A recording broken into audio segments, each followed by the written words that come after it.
Meanwhile, the CDC says more kids are being diagnosed with ADHD. A recent report found 1 in 10 children in the U.S. have been diagnosed with the disorder.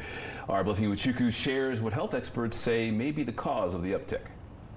The data from the survey covers from 2020 to 2022, and it shows more than 11% of school-age kids have been diagnosed with ADHD. I need a pen. Hannah Dyke is back from school and ready to tackle some homework. Chemistry. It's a normal routine for most school-age kids, but her mom says it was a years-long challenge for her daughter. I hate word searches. She started struggling with missing assignments like in 6th grade. Amy Feller's daughter is now 16. Even though her mom didn't understand what was going on back then, the new Braunfels teen said she knew something was off. Started doing more and more research because I couldn't do anything without being scatterbrained. And then I was like, hey mom, I think that I have this thing. That thing she's talking about is ADHD. After several attempts, the teen was officially diagnosed in January. A new March report from the National Center for Health Statistics shows the South Central Texas teen is not alone. The research that came out is saying that there's about 10% or a little bit over 10% annually that are being diagnosed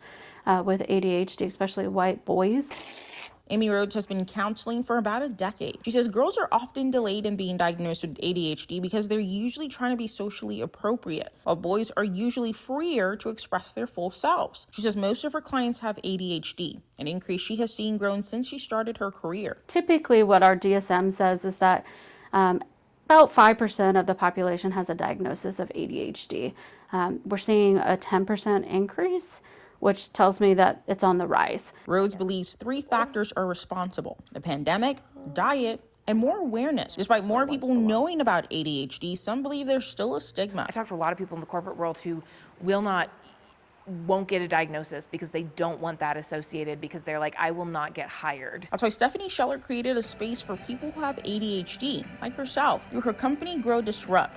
She says people with ADHD learn to function in a world that isn't built for them. Hey! Months after learning about her diagnosis, mom and daughter say after getting on medication, they can already see an improvement in school. That homework she struggled to turn in is now making it to her teacher's desk on time. Yeah. In New Braunfels, Blessing Iwichukwu, Spectrum News 1. Always been the one not to run from a fight. Always been a tough girl. 'Cause most girls never win if they're polite. So me, I tend to stand my ground. I found I never can give in.